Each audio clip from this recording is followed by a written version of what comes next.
Nobody wants Russia to invade Ukraine. Nobody wants China to invade Taiwan. They are going to do those things. Therein lies our salvation, because we finally wake up from the slumber and say, hold on a second. We've got Czechoslovakia in 1968 and Berlin 1949 going on here. I mean, this is crazy. How are we back here again? And the answer is because it wasn't the end of history. It was the beginning of the next phase of the rise of totalitarianism, and only this time they had their birth in the West, not the East. Silicon Valley gave China its power. Wall Street gave China its power. China had nothing before that, literally nothing. They were a backwater, and we embraced them. We thought unwisely that we could change them politically, and they just laughed all the way to the bank. It's a redefinition of what is national security. War is politics by other means. In China's politics is war. How do you ensure the political independence and sovereignty of a nation, of a free people in a globalized, internet-connected world? Well, if that world includes totalitarians which seek to, essentially suppress those principles, you're in big trouble. And so it's really understanding that. So I learned how to fight a war the Western way. I had to teach myself to fight a war the Eastern way. And now that I've learned, what I can tell, practitioners is national security has nothing to do with a B-2 or an F-35 or an aircraft carrier or a nuclear armed sub. Some of it does in terms of deterrence, but in terms of actually protecting who you are as a people, right? The cultural and political integrity and social integrity of a free nation, you have to basically break down these attacks on our political system, our social system, our economic system, our financial system, our academic system, because if you don't, they can't prevail. It has nothing to do with dropping bombs in Afghanistan or me flying a B-2 to Beijing. Forget all that noise. It's about protecting the institutions of the West by essentially getting the institutions of the East out of them.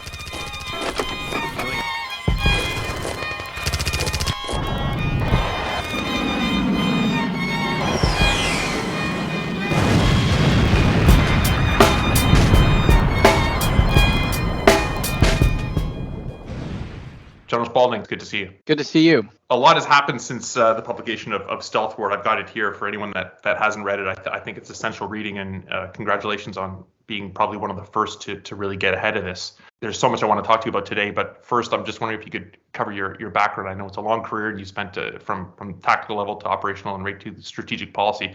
A brief overview of your long career in defense and foreign policy. Thanks. Yeah, so I spent most of my year flying bombers, first B-52, and then most of my career flying the B-2. I had a formative opportunity to go live in China as a young major. Spent a couple years as a student at Tongji University in Shanghai with my family, and came back, and that changed my trajectory. So basically, when everybody went to the Middle East, I went to China, and that's kind of been my career ever since. Spent time as a senior military fellow at the Council on Foreign Relations, advising the chairman of the Joint Chiefs on China, then the senior defense official in Beijing for the U.S. military, and then finally as the senior director for strategy at the White House as when I finished up my career. So a lot of strategic, experience with regard to nuclear bombers, and a lot of China experience. So a really interesting career. Just wondering, how long was that? Did it feel like a lonely winter while everyone was focused on the Middle East? And what was that time spent as a China specialist? And when was that turning point when you identified that we had problems, and when the U.S. defined that there's an issue here? I wouldn't say it's a lonely winter. I spent my time in Iraq, and I was in command of the 509th when we were involved in Libya. So I've had, my share of involvement with the Middle East, but mostly focused on China. I think for me, the turning point was 2014 when I was working for the chairman. Up until that point, I was very much what I would call mainline opinion with regard to China. They're benign. They are a good economic partner. In fact, I wanted to go move back there after I retired and live in China. And I mean, really, we enjoyed our time there. And it really wasn't until I got to working for the chairman that I started studying, things like document number 9, unrestricted warfare, the Chinese Communist Party Constitution, the Tiananmen Papers, all of the writings of the Chinese Communist Party, became aware of, the camps and, or the oppression of the Uyghurs in Xinjiang. And it was really then that I started to really understand that the part of China, or the China that I knew, was a facade that had been created for Western audiences. And even though you're there, living there, you can never really understand what it is like to be Chinese if you're not Chinese. And so it was 2014 that really started my change. And there was also a presentation that I had received, and I talk about it in my book, from a friend who I had met while I was at the Council on Foreign Relations, and had a lot of money invested in China, and really had turned in terms of his opinion on where China was going in a much more adversarial way. Things that we take for granted today, he was seeing, back then as Xi Jinping took power. And so he sent me this report that had been produced by one of the top 5 audit firms. It was auditing companies that had been attacked in the United States from an economic perspective, using the elements of intelligence tradecraft. And I realized, okay, we've got a much bigger problem on our hands here than I ever imagined, and that began on my path of really studying this wholeheartedly. And what I appreciate about stealth war is that you're quite honest on your background and grounding on what the Western definition of warfare is, and unfortunately the limited definition that provides us in countering the Chinese Communist Party threat. It goes back to the old axiom that we don't get to define the terms of battle, and the others have a vote. I'm wondering if you can elaborate on the Chinese Communist Party's view of whether it's stealth war, asymmetric war, or unrestricted warfare. Well, first of all, I mean, it starts from the fact that we define war in finite terms. In other words, there's peacetime, something happens, crisis, confrontation leads to war. War is a political act, so you're trying to get an adversary to take your point of view geopolitically, and you use military force to achieve that. A good example of that that I participated in was the Kosovo War. The Serbians were essentially committing genocide on the Kosovars. President Clinton wanted them to stop. We used air power to put pressure on the elites of Serbia to give up Milosevic, which they eventually did, and essentially brought that war to a successful conclusion with a political outcome that favored the United States' interests, or at least what the president said our interests were. That's what we think, and everything goes back to normal. We're back in peacetime conditions, and Simon Sinek talks about this idea of finite game. So you have a beginning and an end. Well, there's also things called an infinite game, and infinite games don't have really a beginning and an end. And in that case, what the goal of the players is to continue to be relevant in the game. And essentially, this is the way that the Chinese Communist Party looks at war. There's no beginning or ending. You're in this constant state of conflict with the outside world, particularly revolving around ideology, because their particular form of warfare is closely related to politics. It's about controlling the narrative. It's about ensuring that the Chinese Communist Party's view of things is prevalent in China, and that anything that could disrupt that is negated. And what could disrupt that is this idea of Western liberalism, where the truth invades into in political totalitarianism with the truth, and it becomes a challenge for the prevailing power to prevent that. And so for the Chinese Communist Party in a globalized, interconnected world, when they come in contact with the outside world, this means that this narrative must prevail not just within the borders but without the borders. So this constant state of conflict surrounding ideology is really what the Chinese Communist Party is about. Mao Zedong called it people's war. It was essentially political warfare.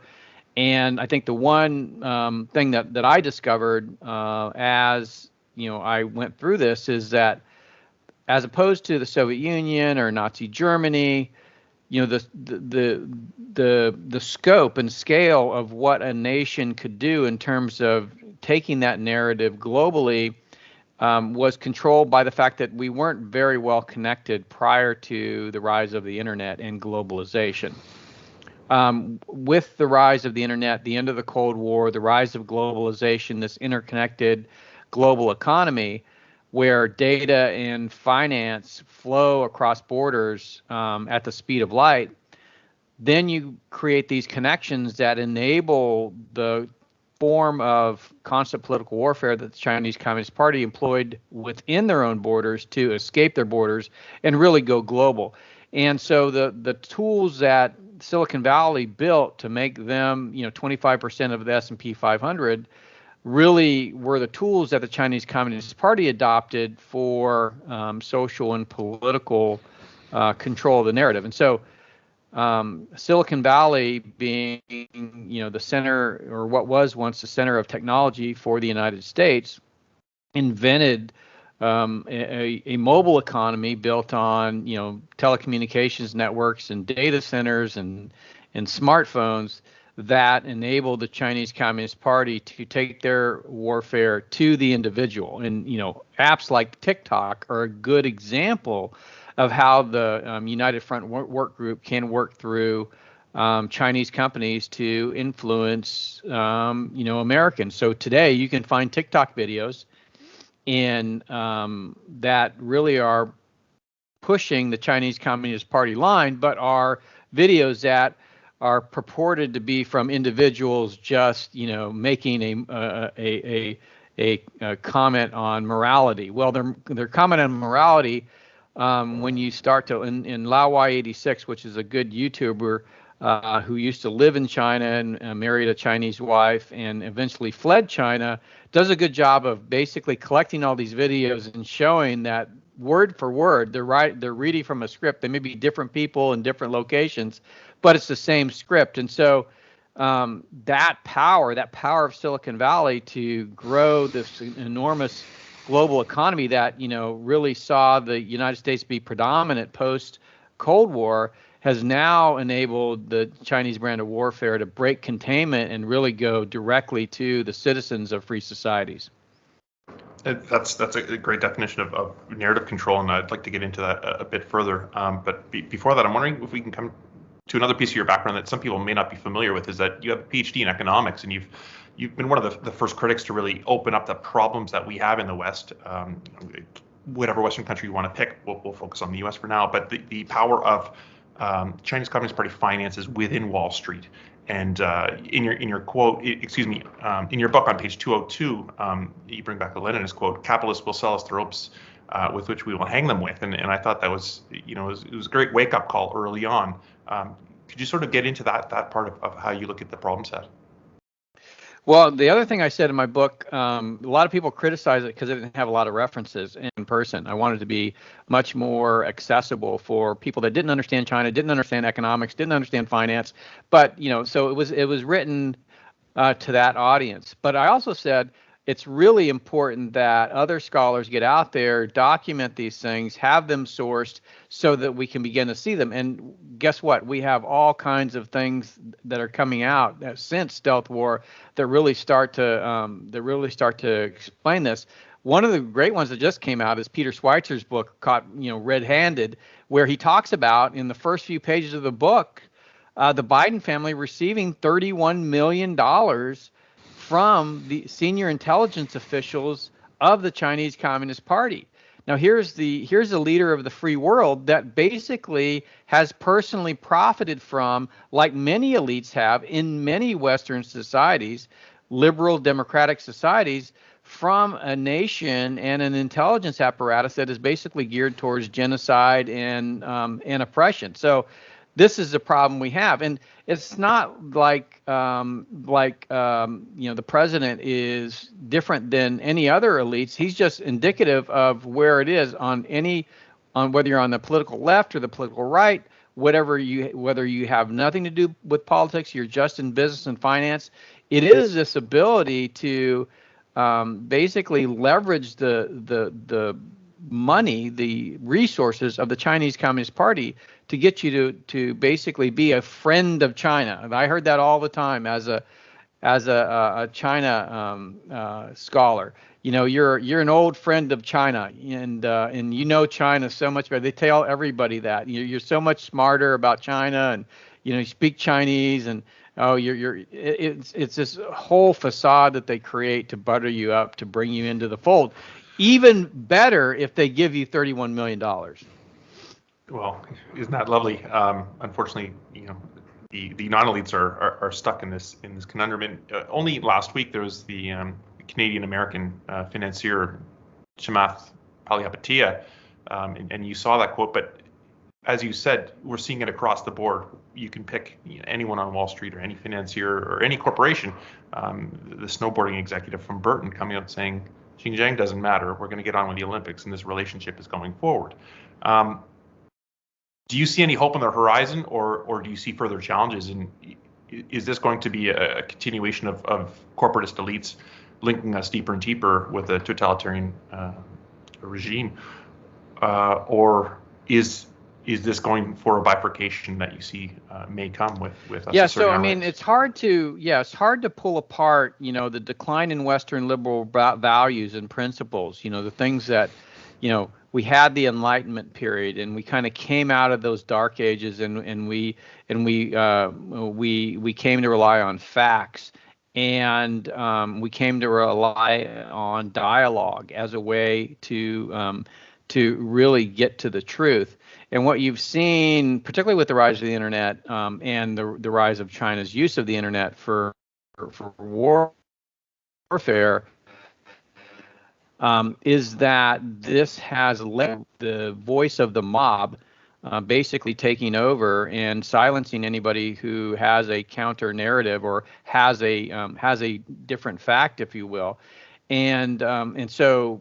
But this problem is accentuated by the fact that the Chinese Communist Party likes it that way. They want one narrative to rule them all, and they want that narrative to be consistent with the narrative that they put out. And so I'm really fearful for the survival of liberal democracy because of you need the ability to challenge the prevailing ideology. You need the ability for somebody, in this vast sea of people to come forward and have a different truth that is actually closer to the truth and actually may lead us out of chaos. It's kind of this idea of the lemmings all going over the cliff, and there's nobody there to stop them or, providing the insight, or there's no way for that message to carry because we are so concerned here from a corporate perspective, from a governmental perspective, in silencing any dissent. And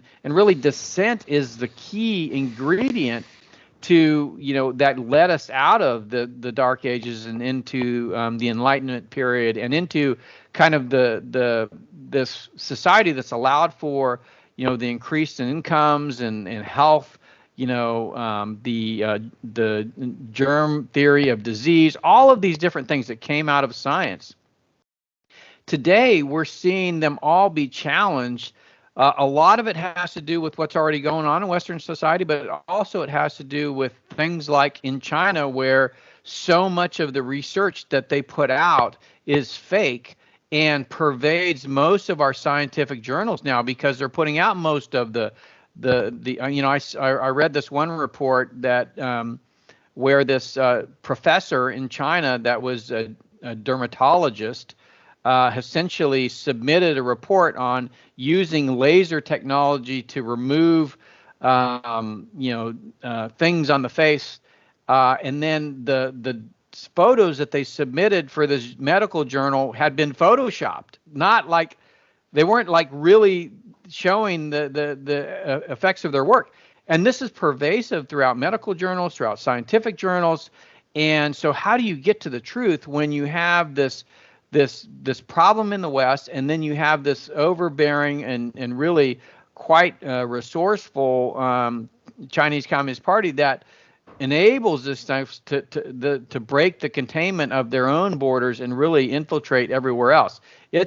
I am really concerned about the survival of the free world. And where does America and where does its allies fit in this competition?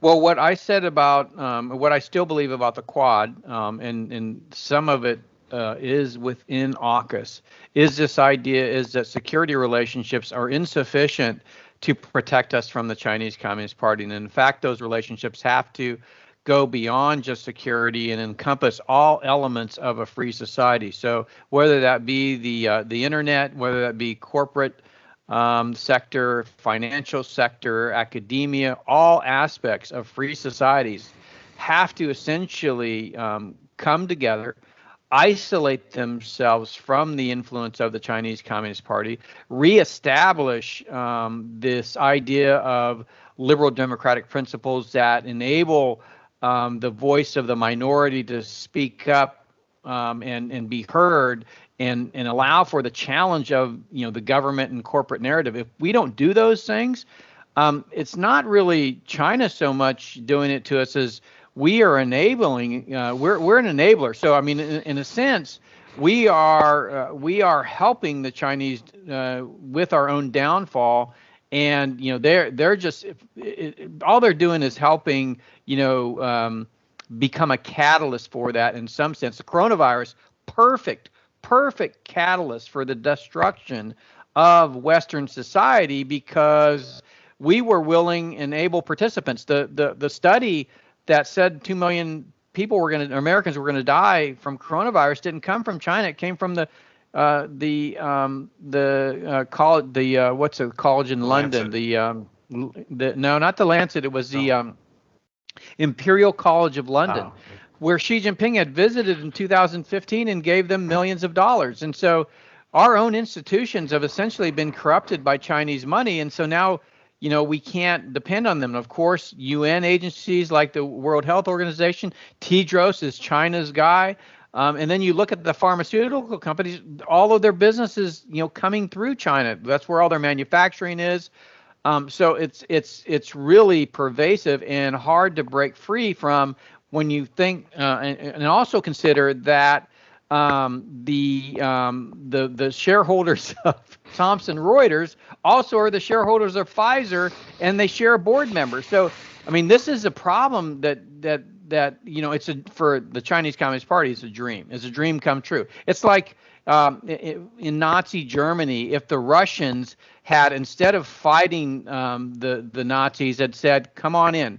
In fact, we will turn our soldiers around, and instead of attacking the Nazis, we're going to attack our own citizens, and we're going to help the Nazis, take over the Soviet Union. We'd all be speaking German now, but I mean, that's what's going on with corporate America and the rest of the international institutions like the UN. What has changed from your assessment that when you wrote Stealth War? It's been almost 2 years now since publication.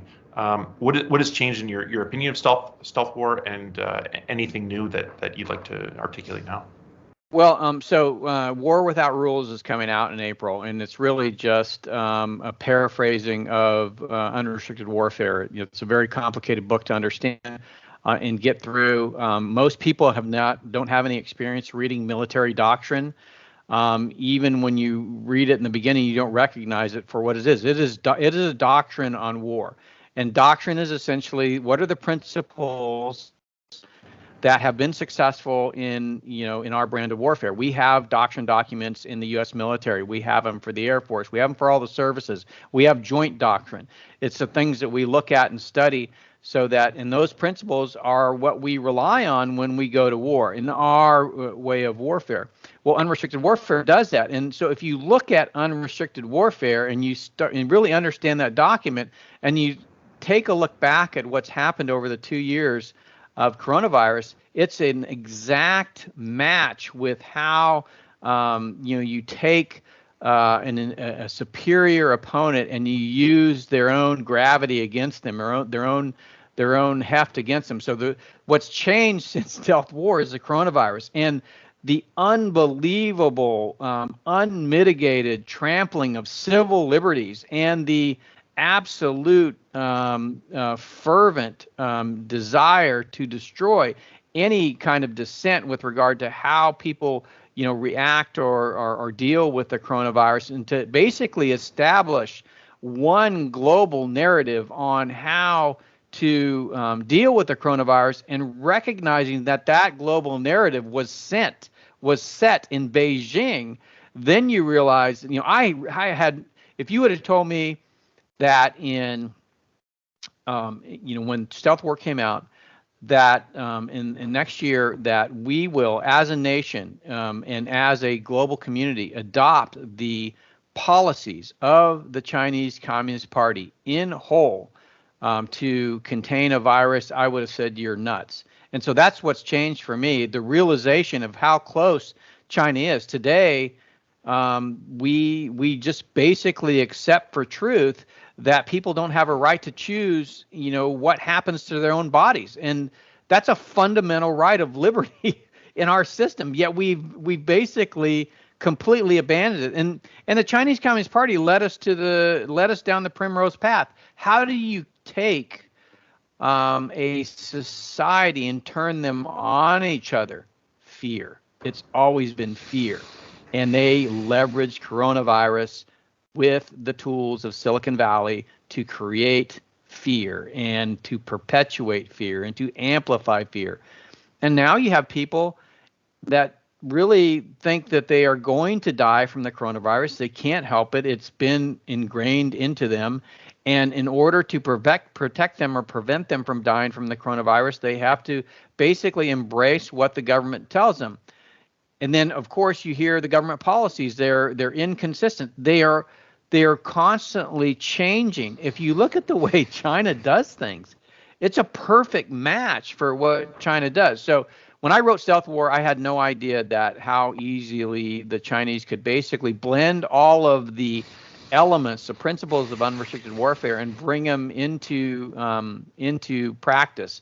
So I mean, that to me is and I see it every single day. I see people that are afraid and that are willing to essentially dismantle what we've built for safety is essentially what I see.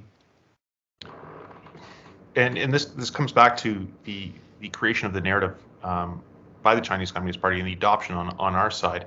And another term that's been a while since we've looked at, but you've brought it up in some of your interviews: active measures, and the use of active measures from abroad, whether they be the Chinese Communist Party or Russia, and then amplifying those voices within our own societies.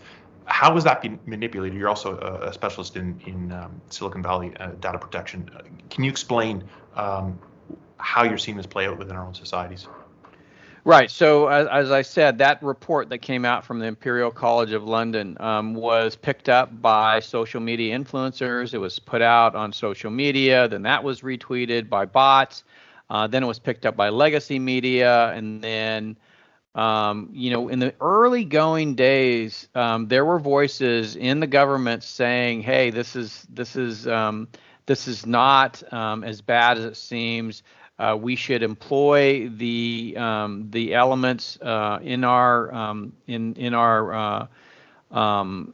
strategy for dealing with pandemics, like in the CDC." And then, of course, very quickly, all of these things gave way to just shouting down anything that said, "Hey, we need to lock down and do all of these things, wear masks." And so, the active measures really has to do with basically affecting both the opinions and the behavior of the target that you're going after.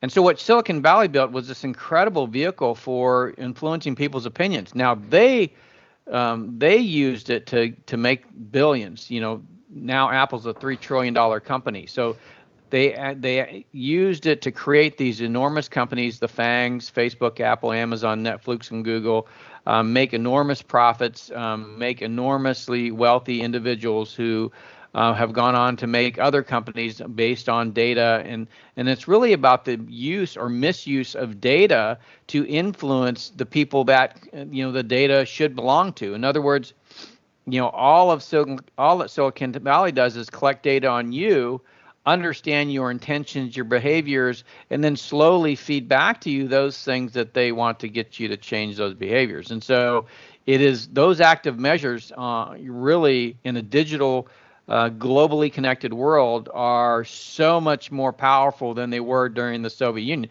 I mean, think about it. I mean, even if they had, people here that were working in the embassy, and I'm talking here about the Soviet Union, or in consulates, or they were able to smuggle spies into the United States. I mean, the ability to physically touch 330 million people, was limited. It was severely limited. In the age of the internet, though, that becomes, a few keystrokes. It becomes, today you can gather the data of everybody around the world and begin to sort and target them very easily. It's all available from software development kit data for apps, and you can buy it. You can buy it in real time, and you can turn around and you can say, "Hey, I'm gonna select a geographic area, and I'm going to begin to target people within that area." And pretty soon, within a matter of hours, you can determine which device is associated with which person. And once you've made that determination, now you can start targeting those persons for changing their behavior patterns. And so it's just made targeting, and for me, I'm an airman, right? And I study air power, and what we if you go back to John Warden, he wrote the book about the 5 rings. And the inner ring is a political leadership of a country, and the outer ring is the people. And what he says is, don't ever go after the outer ring with airplanes, because all you do is make them angry at you. You strengthen the resolve of the political leaders, because the population doesn't get angry at them; it gets angry at the enemy attacking them. But with the use of the internet and these tools, these artificial intelligence and big data tools, you're able to target individuals within the population and begin to shape their opinions about things. And so it's the internet's a much more powerful tool for, as Klaus would say, politics by other means. And that's essentially what I would call active measures on steroids. I do have to thank you. Your book was the first one that I pulled off the bookstore shelves to read on getting up to speed.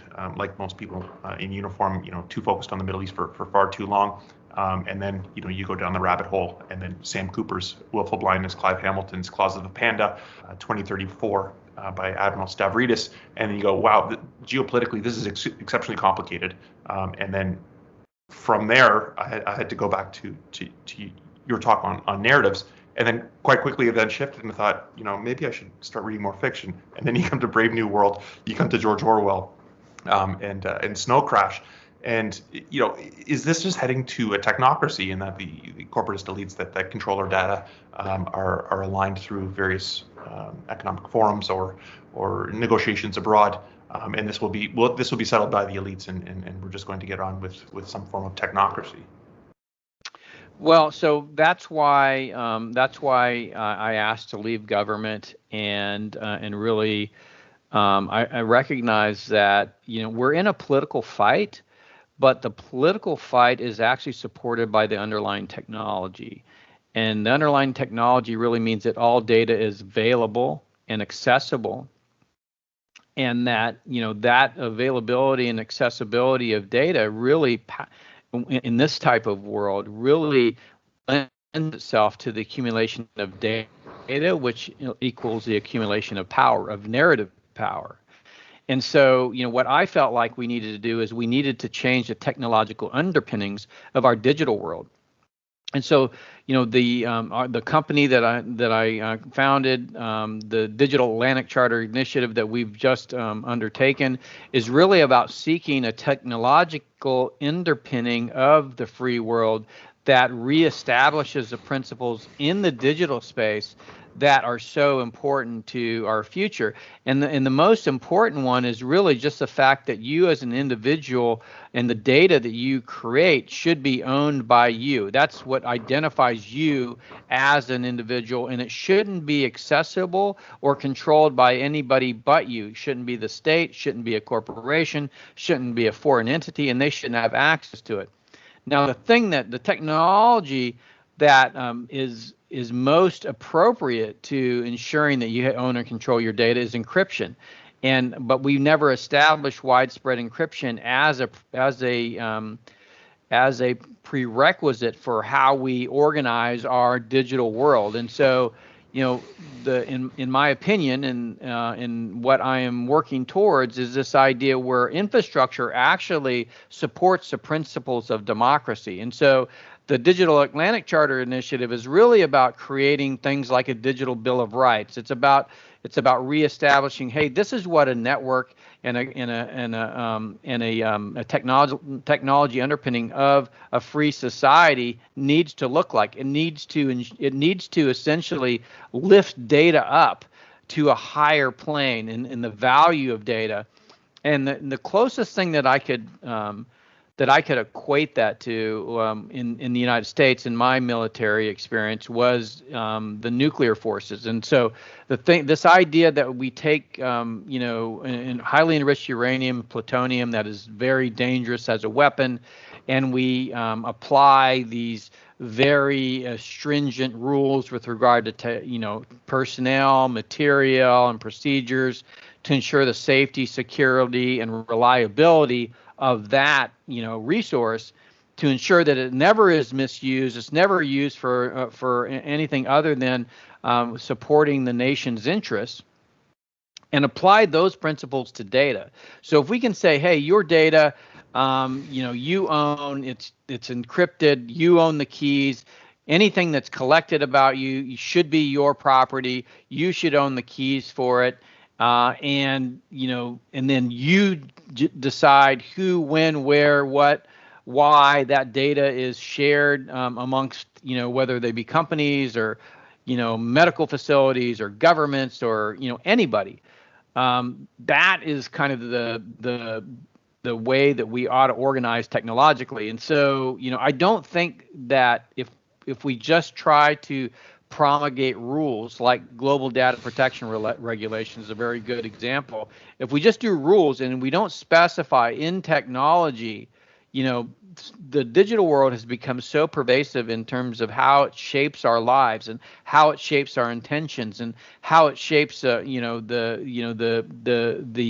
narrative that is prevailing and how it shapes education. Unless we get a hold of that at its roots, and its roots are in technology, I don't think there's no rules. GDPR is an absolute failure. It hasn't done the intended thing. I can take GDPR data and I can find you in that data, and then I can exploit you. That GDPR is not supposed to be able to do that. But the way our world is organized, GDPR can't prevent that because, again, at the point of creation of something that relates to you, that is data, unless you have control over that creation or not necessarily creation, but the data itself through encryption, I believe that we're in big danger.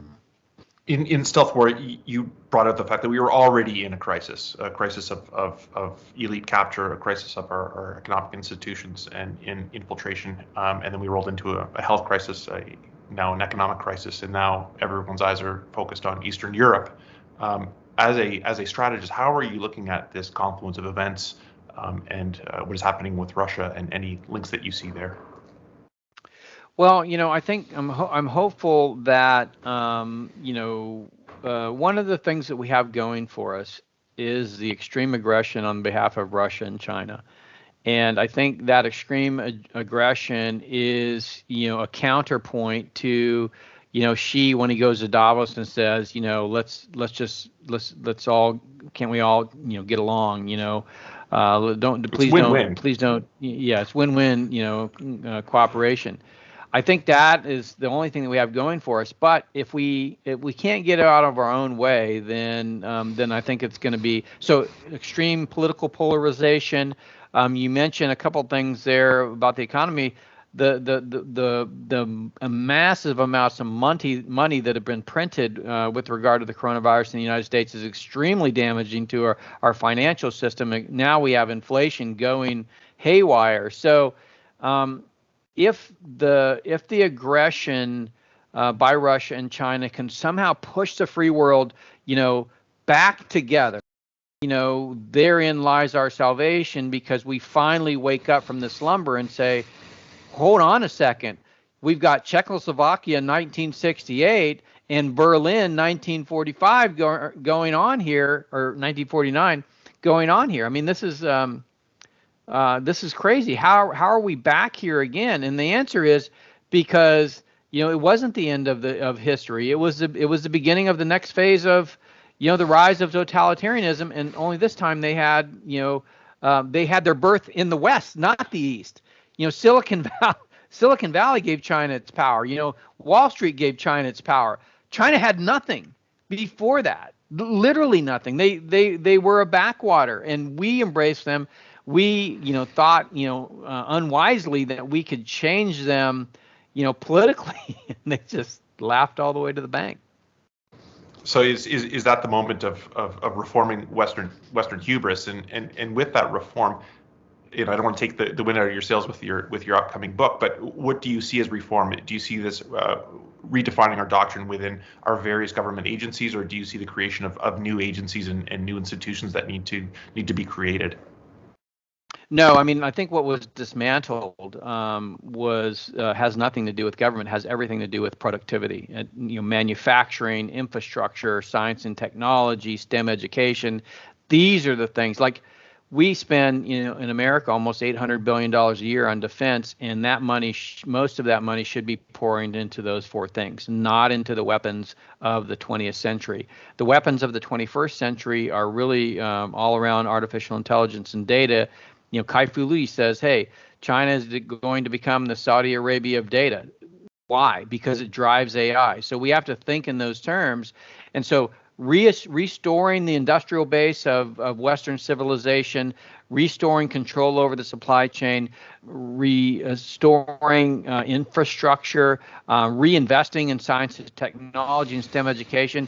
That's what this is about. It's about reinvesting in us and who we are as a people, and stop investing in China's Belt and Road Initiative, because that's where our money goes. It goes into their industrial base. It goes into their science and technology investment. It goes to them so that they can come back and buy up our startups and take the technology back to China. And so once we start to do that, I think, it's in a lot of ways, if you are doing something that's making you ill, the answer is not to come up with a cure.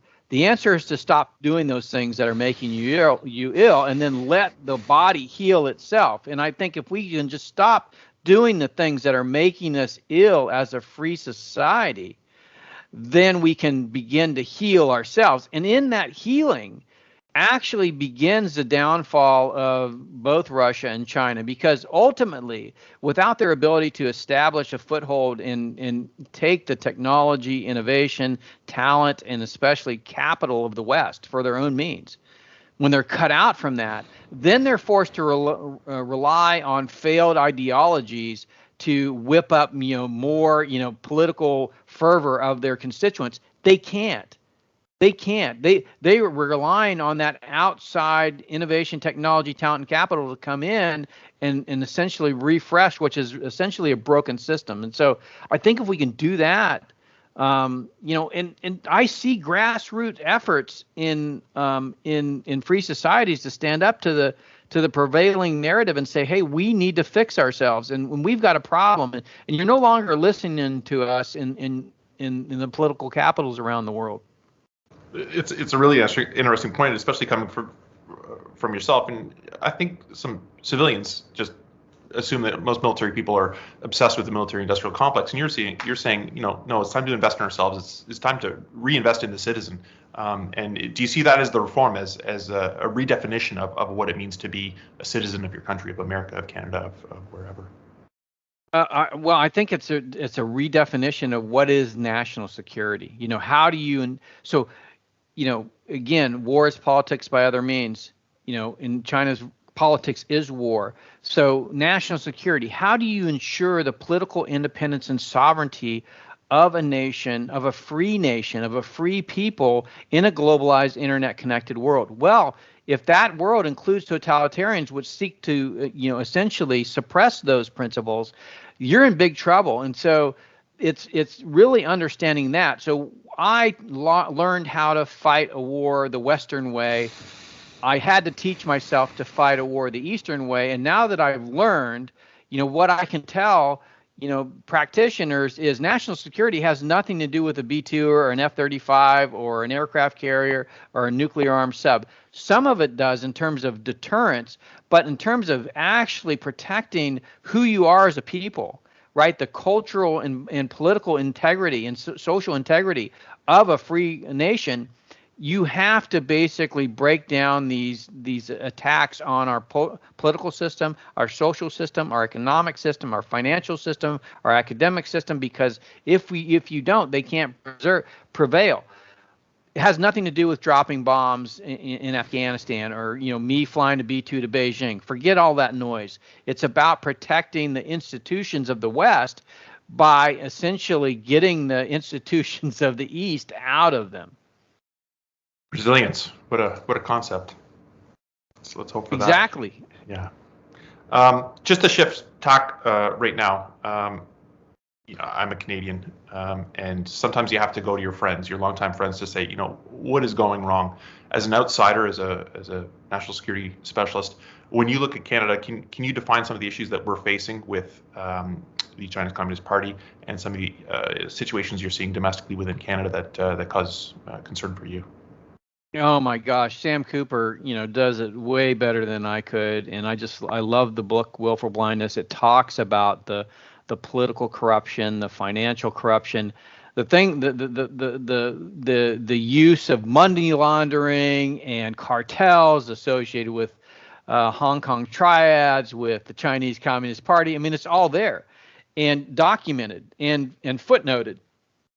The thing that the thing that I'm disappointed in is he didn't go further and specify the same kind of thing within the United States, because I would guarantee you're going to see the same things. And so I think Canada suffers from the same thing that ills the United States suffers from the same thing that ills Germany and Japan and any other free society around the world, in that this corruption is endemic to the international order. It's at the highest levels. It was done on the premise that globalization was a good thing, but when you take in a good thing that somehow a bad thing has slipped into, like if you eat good food that has poison in it, then you're going to get poisoned. There's no way to prevent it. And so I think Willful Blindness, and Sam Cooper did a fantastic job of explaining that. I would have every Canadian read Willful Blindness, and you will know exactly what's going on all the way to the top of the government in Canada, and the intelligence apparatus. There's no way to escape, if you're an elite in Canada, from the influence of the Chinese Communist Party. The way that Sam Cooper has laid things out, it's part of the system now. It's like it is ingrained in the system. And we had similar things in the United States on a kind of on a regional level or maybe a local level. You have racketeering, you have the mafia, you had different gangs that would take over areas, and then the FBI would come and clean them out. But when it's pervasive across both local capitals, state capitals, provincial capitals, and federal capitals, I don't know how you get at it. And then there is the ever-present thought that you have a military, that's a national military, But what happens when the national apparatus has basically become corrupted by, the power that seeks to overthrow you? I think this is a problem that every person in national security has to face. Like, where do you make sense of where right is? It's very difficult today. Definitely. In addition to your book, Stealth War and Sam Cooper's Willful Blindness, what do you see as another book that people should be reading right now to make sense of both domestic problems but international relations as well? Yeah, Peter Schweizer's book, Red Handed, I think is a very important book. Geopolitically, unfortunately, when you look at a lot of the geopolitical books today, and I've seen this with strategists that are deeply steeped in kind of 20th century history and geopolitics and national strategy, is that most tend to look at the world in terms of territory, in terms of land. You have to begin to look at the world in terms of data. And I think when you start to do that, then different things start to present itself. So one book that you mentioned, AI Superpower, understanding the importance of data for artificial intelligence is very, very important in terms of how you think about national security and strategy. Other books that really get to some of and this is particular to, I think, the United States, but you see it popping up in some of the other Five Eyes nations. Cynical Theories, which really talks about the rise of basically postmodernism, and more importantly, activist postmodernism. I think there's another book called the Politics Industry, where it really lays out the ability of parties now to use finance and a lot of the tools that we've been talking about here to shut out the voice of the people and really focus on what are the priorities of the party, which is staying in charge. So that's another book that I adhere to. Again, these are all. I think each country has its own systems it has to look at. It has to look at its social system, its political system, its economic, financial, and academic system. And in each of those, you'll find authors that are starting to pull out. This is what ails the West. This is what we, if we can start. And there's also recommendations in those books. And so, I think the thing that I've learned over the last 10 years is that I had professional military education during my entire 30 years being in the Air Force. But when it comes down to it, we talked about the dime, the diplomatic, the informational, the military, and the economic. But in reality, we focused on the military, and we understood that there's these other elements out there, but we didn't understand how they impacted the overall sovereignty of the nation state. I think if you're a practitioner, you need to open up your aperture, understand how diplomacy works and how geopolitics works, how Silicon Valley helps control the narrative using information, and how economically we're intertwined and the challenges that creates. And then when you start to see those, then you're going to start to see that you have to come up with an idea, a strategy, a national strategy for preserving your system that really encompasses all of those.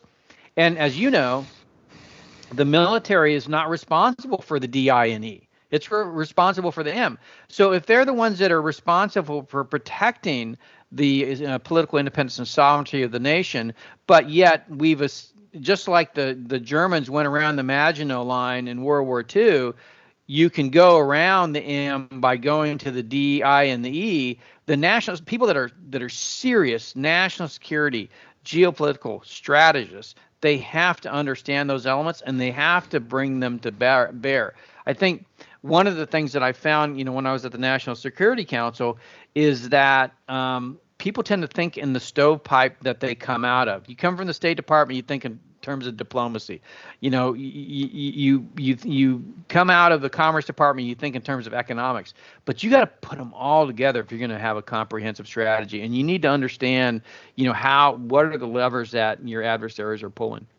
You said you're writing another book and it's going to be out in April. Would you mind just telling us the title of that? Yeah, it's called War Without Rules. And it really, that's another alternative, translation of unrestricted warfare. And it really just, what I try to do is take that book, break it down into its elements, treat it more like a doctrine book. And so now somebody can go through that very quickly and say, okay, here are the principles that the Chinese Communist Party are operating under. This is how warfare in this manner is fought, and allow them to have some tools to kind of recognize it, and then some ideas on how they could combat it. And my hope is that practitioners like yourself, like I was, can, when they go to PME, they can open up this book and say, hey, these two People's Liberation Army colonels were actually pretty good. They're pretty smart, and they wrote some pretty prescient things. It's not consumable in this format. You read it, you read a couple pages, and you wander off. I try to keep people on target and let them know, hey, this is a doctrine. It's a doctrine how to fight a war differently than the West typically fights, and here's how to think about it. Okay. General Spalding, thank you so much for your time today. Thank you. It's great talking.